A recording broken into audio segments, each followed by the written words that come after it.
विश्लेषण करके जाइएगा। प्रदीप भंडारी, प्रदीप खुद पहले सेफोलॉजिस्ट रह चुके हैं, मिस कर रहे हैं प्रदीप सेफोलॉजी, एग्जिट पोल करना? मानक जी, पहले तो मैं काफ़ी आपकी चर्चा अच्छी चल रही थी और मुझे अपना 2020 याद आ गया जब आप कह रहे थे कि भाई सबने दिखाया था just on the offset neck and neck हम लोग ने दिखाया था, बट लीव दैट। अच्छा, आपने नेक एंड नेक दिया जी, पर मैं आप फैक्ट्स की बात करता हूँ। पहली बात तो एक चीज समझिए, 0.03% का वोट शेयर डिफरेंस था 2020 के इलेक्शंस के अंदर बिहार में, एनडीए और महागठबंधन में। अभी ये 2% का प्रदीप जी का एग्जिट पोल डिफरेंस दिखा रहा है, इसके पहले वाला एग्जिट पोल भी 2% दिखा रहा है। और पिछली बार 0.03% के वोट शेयर डिफरेंस के बीच में 15 सीट हमारी ज्यादा आई थी। 125 वाज एनडीए एंड 110 वाज महागठबंधन। तो अगर आप 2% का वोट स्विंग कहते हैं जो इस वक्त बिहार के कॉन्टेक्स्ट में, it's a big vote swing. तो मेरे हिसाब से ये कांटे की टक्कर वाला जो शब्द है, मैं इससे सहमत नहीं हूं।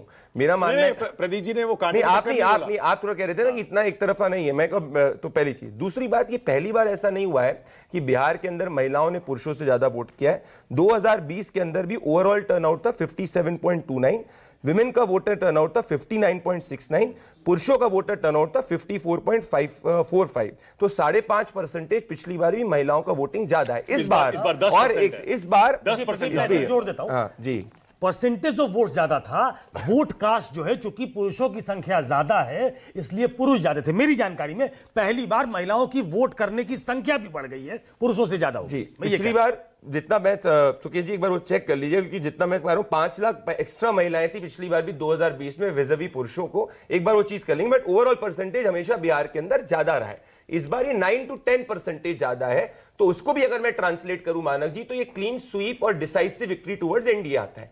तीसरी चीज, पिछली बार भी 100 से ज्यादा ऐसी सीटें थी जहां पे महिलाओं का वोटिंग परसेंटेज पुरुषों से ज्यादा था। 167 वाज द एग्जैक्ट नंबर। तो ये कोई नया ट्रेंड नहीं है कि महिलाएं ज्यादा कर रही हैं।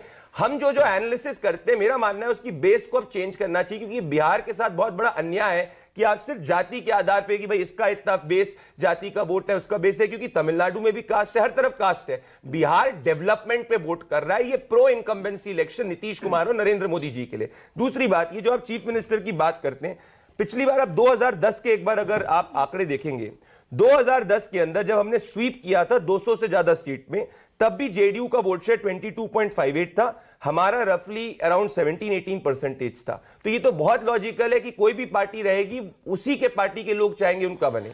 परंतु आपको इसको ये नहीं देख सकते कि भाई उतने कम लोग नीतीश कुमार को चाहते हैं। NDA as a bloc wants Nitish Kumar, Narendra Modi, that is the leadership. ठीक है, तो हमेशा चीज है। प्रदीप जी ने एक और बड़ा दिलचस्प आंकड़ा दिया है। प्रदीप जी, वो आंकड़ा भी बता रहा हूं मैं। अब प्रदीप जी ने जो ताजा आंकड़ा दिया है लेटेस्ट, वो भी बड़ा अच्छा ब्रेकअप है। वो ये कह रहे हैं कि भाई 43-41 तो एनडीए और महागठबंधन का वोट शेयर हो गया, जेएसपी 4% हो गया, अदर्स 12% हो गया।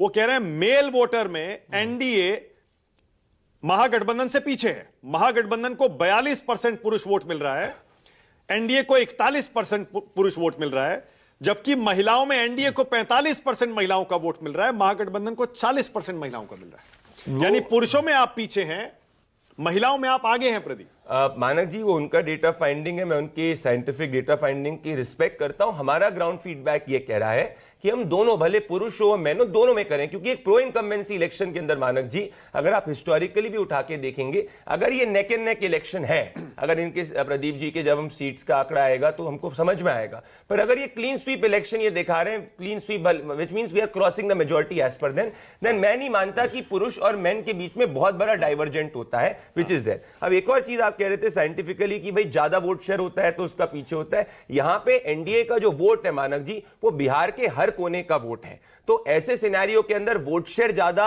और ज्यादा होने के बाद सीटें कम नहीं आती। वो कुछ स्टेट्स होते हैं जहां पे अगर कोई पार्टी का सिर्फ कॉन्सेंट्रेटेड वोट होता है तो वहां पे बेशक उसका वोट ज्यादा हो, पर वो सीट में ट्रांसलेट नहीं होता। तो मेरे हिसाब से अगर मैं प्रदीप जी के आंकड़े अब 6 बजे तक आएंगे, आप देखिएगा, मेरा जितना भी कह रहा है इसको अगर मैं एक्स्ट्रापोलेट करूं, it will be clean decisive victory for the NDA. ये मैं समझ पा रहा हूं जितने आपके सेंस पर। एक 5 सेकंड का पॉइंट, मुझे लगता है कि इसके बाद में मानक जी, जितने भी लोग बिहार को एनालिसिस करते हैं, वो हमेशा उनको समझना पड़ेगा पूरा बिहार का नया एमवाई महिला और यूथ है। कास्ट हर स्टेट के अंदर होती है। ये हमारा बायस है सब लोगों का कि भाई जाति जाति। Bihar also votes on governance. क्या तमिलनाडु में जाति नहीं है? क्या आंध्रा में जाति नहीं है? क्या यूपी? सब जगह जाति। It's a caste representation. परंतु अगर 20 साल बाद भी हम सरकार के अंदर वापस आ रहे हैं, it is because of credibility of governance, not just मियर arithmetic. ये मैं कहना चाहता हूं। ओके।